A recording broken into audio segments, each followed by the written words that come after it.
I'm not trying to be controversial or confrontational. It's just what I mean. People point. Hi, I'm Colleen Green, and this is Dirty Laundry TV, and I'm here with Lizzie from Globelamp. Hi.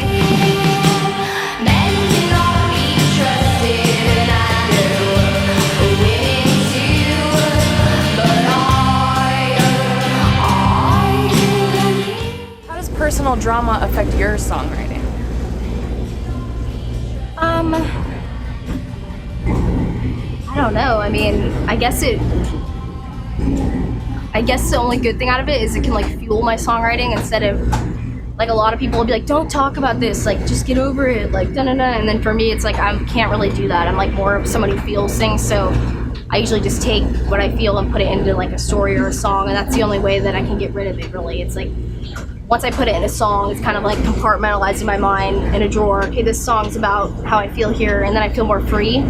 So I always write about personal experiences. I mean, maybe I'll kind of change it around so that the person listening to it can relate to it too. Like try to make it universal, not just like me, and then I like try to write it in a way where someone else can be like, oh, I've been effed over, I can relate to this. But I try to take like those things and make them other things people can relate to, because I know that I'm not alone. Like whatever personal drama I have, I'm sure a lot of other people have had similar situations, you know? Yeah. I just try to use it for my art, because when you feel so bad or effed over or sad, like you can complain about it all the time, but like when you make a song or something about it, that's really powerful, because somebody can hear that and be like, wow, I felt that too. Like, I don't know, I think that's the strongest thing to do with any feelings you have. On a California sign under Washington, living in the same room at the same time. When Tom Cruise and Nicole Kidman broke up, she quipped on late night TV that at least now she could wear heels. So what kind of footwear did you slip into after your breakup with Sam from Oxygen, and how did that feel?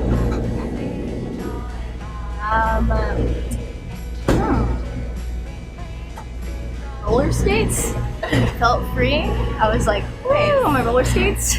How do you think that like gossip and drama affects the success of artists? It's like a double-edged sword, because it's like it's not fun to deal with, and it's a double-edged sword here, because it's like that saying, any press is good press. And so, you know, like if you're even getting talked about, maybe it's good, but then also it can make people have like a stigma against you. It's a double-edged sword. Like for example, Kim Kardashian, like, you know, now she's like this huge famous person, like she became famous because of a sex tape.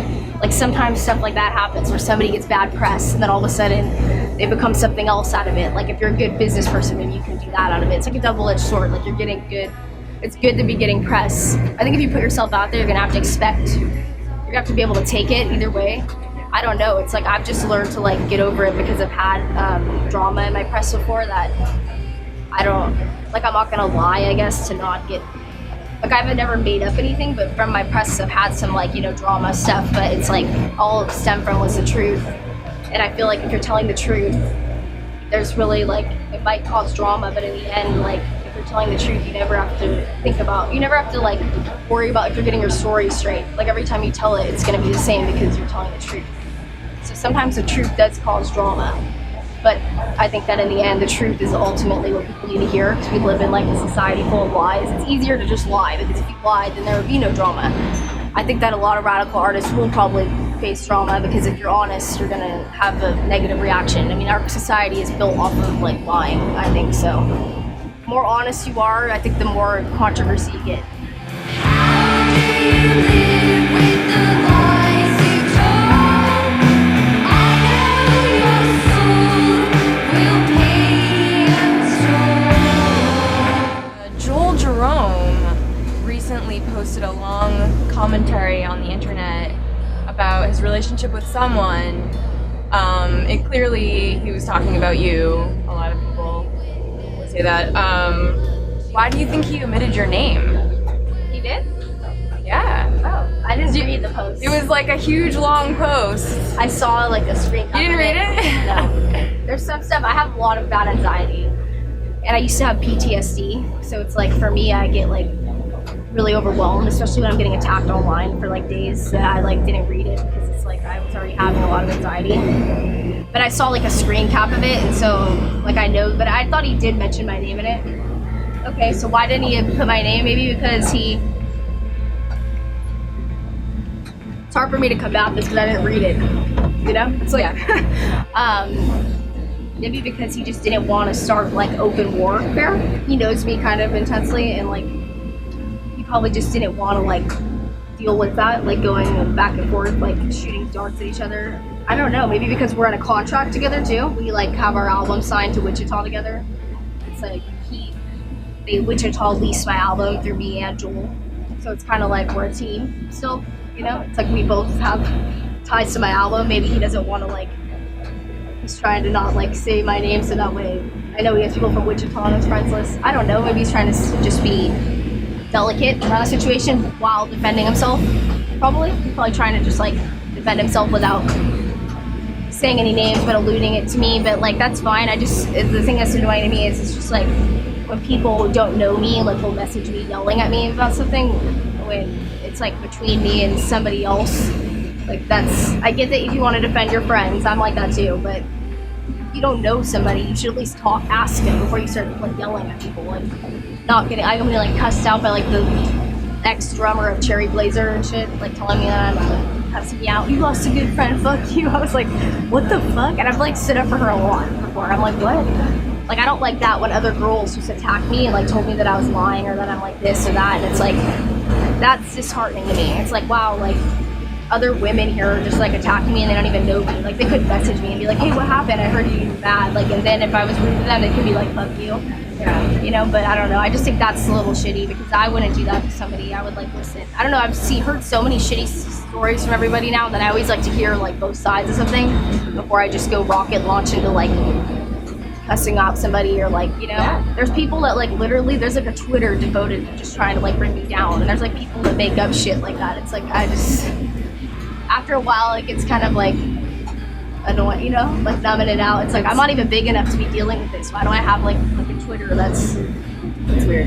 It is weird, and it just sucks that other women, like I get that Joel has a lot of women who recorded with them, and that's fine, and Joel is a very nice person. Like I'm not saying that he's a bad person, it's just in my experience. Sometimes he's done things that I thought was unfair towards me, but that doesn't mean that he did it towards other people. Sometimes people act differently when you're with them. Like it's like the way you are with someone alone, like you have maybe way different when you're with somebody else, you know? I bring out intensity in people. I'm an intense person. Sometimes I bring out like a lot of people's like depth in them, and sometimes that creates drama.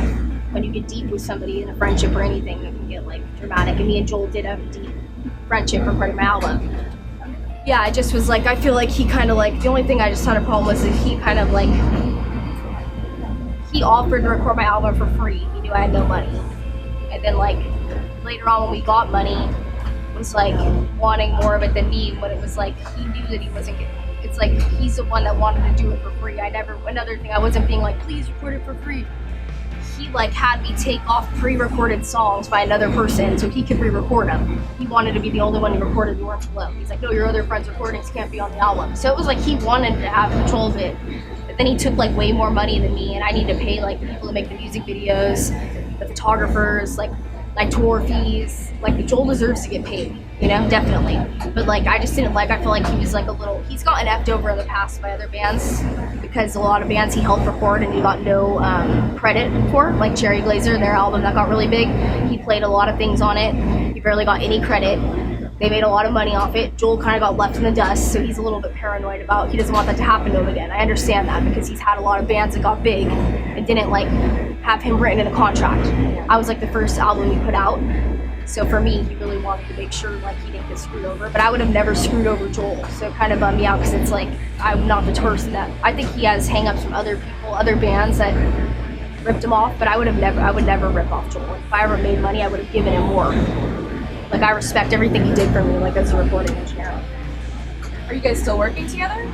No, we're like not talking right now. Maybe we will, but I'm just like, I was mad that he played the festival yeah, when he knew all about Oxygen. And I think he has a really powerful voice in the LA music scene. So I think he could have used his voice to say something that I made me really depressed that he didn't, because he was considered one of my best friends and he knows everything that happened to me. And I know that Joel's influential. Like if he had said something, people would listen to him. So it made me bummed that he didn't feel it was worth mentioning, and that, yeah, it made me like disappointed because that wasn't the Joel I thought I knew, basically. I'm very sensitive, so that just hurt me. But I'm out here to like be against Joel. The only person I really have a problem with is Oxygen. Yeah. Like even the Sean Lennon thing took the drama away from what actually I was mad about, which was Oxygen. I don't hate Sean Lennon. I don't hate any of those other people. And I feel like that kind of took tension away from my real issue. Like Joel, I don't hate him. We just had arguments. I feel like a lot of musicians have arguments. Like look at Fleetwood Mac. Yeah. Like maybe we'll become friends again. Like I don't want to throw my relationship with Joel in the trash. It's just that it hurt my feelings that he didn't say anything or even mention the festival with me. But he could, like, I don't know, he could have just been like, hey Lizzie, I'm playing this festival, like, and I know Foxy is playing. That would have made me feel like, oh, like he thought, I don't know, it just made me feel like respected, or at least, even if he played it, like if he just told me it, like it made me feel like, I know this might like hurt your feelings, but I'm already playing it, I need to get paid, you know, I don't know.